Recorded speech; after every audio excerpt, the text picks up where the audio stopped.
Hola, soy Águeda Manrique y esta presentación la voy a dar con mis compañeras Zulma Morales, Anabel Sapiola y Agustina Panela.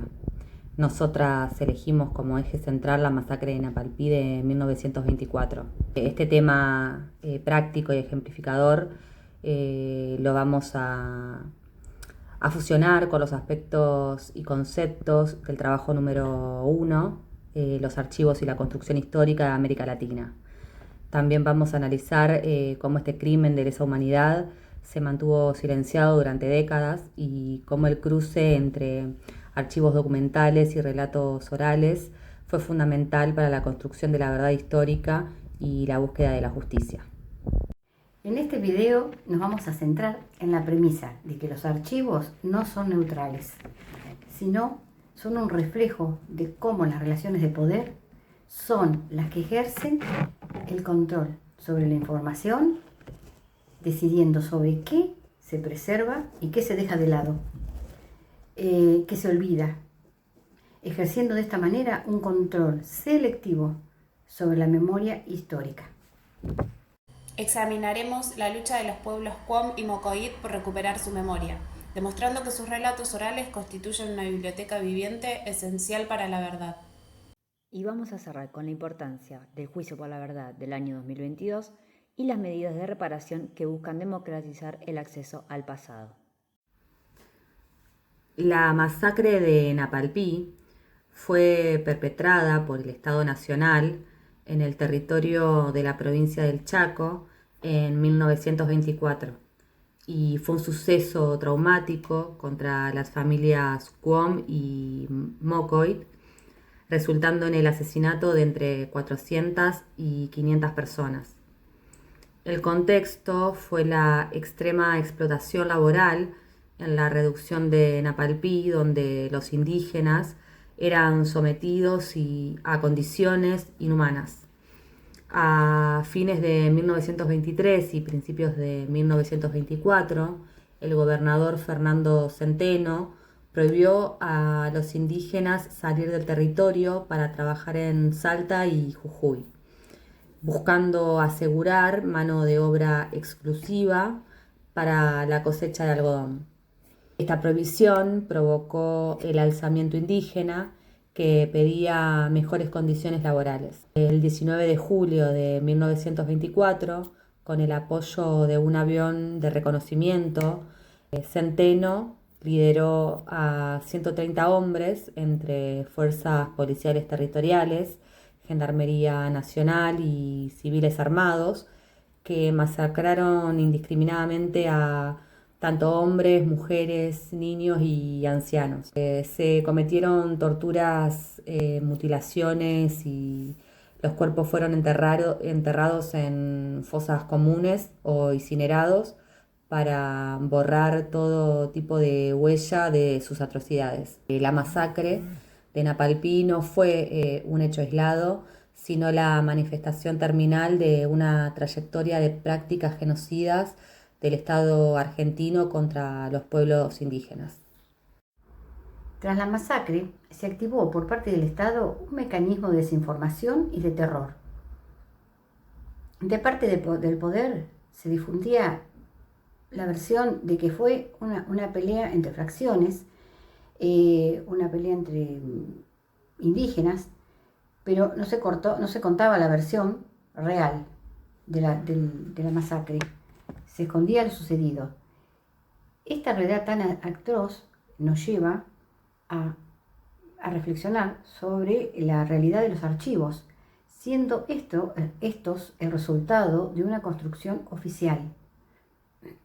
Habla de esto el historiador Juan Chico, que se refería de esta manera, diciendo que lo que está documentado es en realidad la versión del que ganó,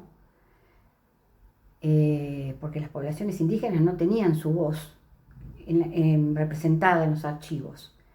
Durante mucho tiempo esta masacre quedó así de esta manera oculta y bajo un manto de silencio y de encubrimiento. Este tema no se hablaba por miedo a la represalia y quedó así de esta manera hasta en la actualidad un trauma transgeneracional que afectó a los descendientes con angustia, miedos y negación de su propio origen. De esa manera se fue perdiendo la lengua y la cultura. Esto fue en respuesta a un mecanismo de supervivencia. La construcción de la verdad sobre Napalpí implicó una larga disputa por la memoria. El proceso de reconstrucción se inició incipientemente a finales de la década de los 90, cuando sobrevivientes como Rosa Chara, Pedro Valquinta y Rosa Grillo comenzaron a compartir sus relatos en la intimidad familiar después de haber callado por décadas. Fue crucial el rol de los jóvenes Cuom y Mocoit, especialmente docentes bilingües e investigadores como Juan Chico. Ellos recorrieron las zonas rurales para escuchar a los ancianos, impulsando un proceso de visibilización que rompió el silencio impuesto. Juan Chico explicó con claridad la existencia de dos bibliotecas o archivos. En primer lugar, la biblioteca documental, es decir, los documentos escritos, históricamente valorados como única fuente de validez. Y en segundo lugar, la biblioteca viviente, los ancianos, que tienen mucha memoria guardada.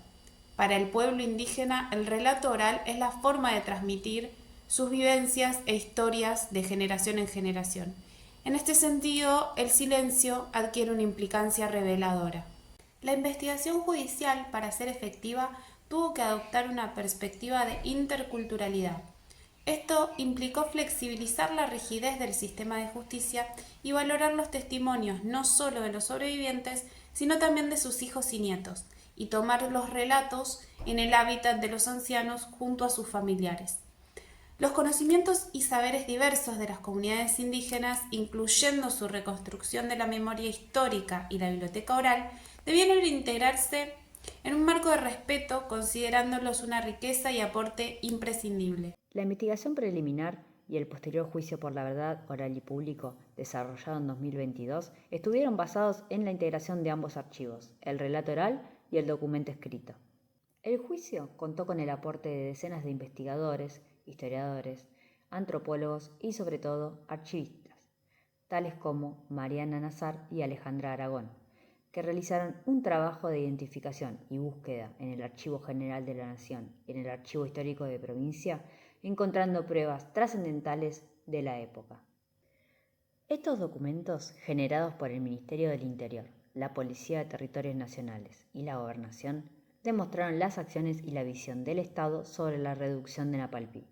Por ejemplo, se aportaron notas que detallaban la cantidad de personal de gendarmería, el tipo de armamento y gasto de provisiones policiales antes y durante los hechos.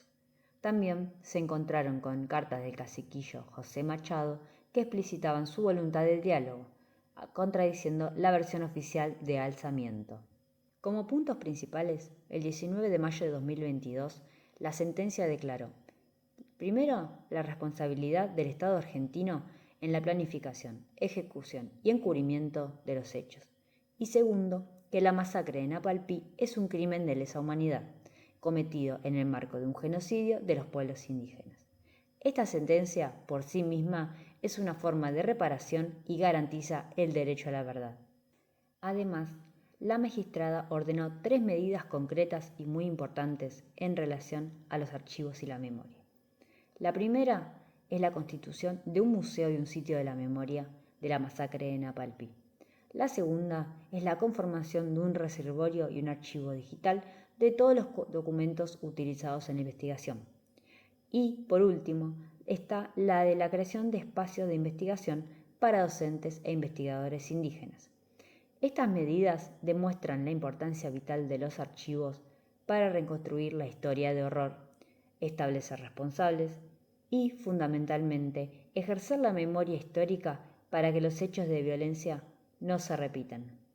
En conclusión, la experiencia de Napalpí nos enseña que la verdad histórica no se limita a lo escrito, sino que es un desafío permanente de integrar miradas, donde la memoria oral de las víctimas debe tener la misma validez que la documentación oficial. La lucha por Napalpí, que es un ejemplo de cómo los archivos, que primeramente fueron instrumentos de poder para el ocultamiento, se convierten más tarde en una herramienta de empoderamiento y de liberación para las comunidades indígenas. La sentencia del año 2022 no solo cerró un ciclo de impunidad que permitió que este crimen de lesa humanidad se mantuviera silenciado durante décadas, sino que también inauguró un camino de reparación histórica que reconoce a las comunidades tanto Cuom como Mocoit como víctimas del Estado Nacional. Así, la historia de Napalpí se consolida como un caso paradigmático de cómo, a pesar del terrorismo de Estado, la persistencia de la memoria y la labor archivística y judicial logran rescatar los vestigios del pasado para garantizar la verdad en el presente.